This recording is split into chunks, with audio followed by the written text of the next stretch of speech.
Announcement అయిందో ఆ రోజు నుంచి ఈ రోజు వరకు ముఖ్యమంత్రి గారు క్లోజ్గా పర్యవేక్షించి ఎక్కడికక్కడ అధికారులను అప్రమత్తం చేసి రాష్ట్ర ప్రభుత్వం నుంచి ప్రతి జిల్లాకి పోలీస్ నుంచి అదేవిధంగా ఐఏఎస్ల నుంచి 2 సీనియర్ ఆఫీసులు కూడా ఇక్కడ పెట్టి క్లోజ్గా పర్యవేక్షణ చేసిన విషయం కూడా మీ అందరికీ తెలుసు.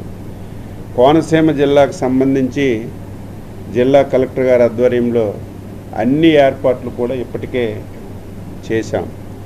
దాదాపుగా ఏదైతే సైక్లోన్ ఎఫెక్ట్ మండలాలు ఉన్నాయో, ఎక్కడైతే సివియర్గా వస్తుందో, ఎవరైతే పూరి గుడిసెల్లో ఉన్నారో మేము ఒక 6,000 నుంచి 6,500 మందికి మేము రీహాబిటేషన్ సెంటర్కి తీసుకురావడాలని నిర్ణయం చేశాం.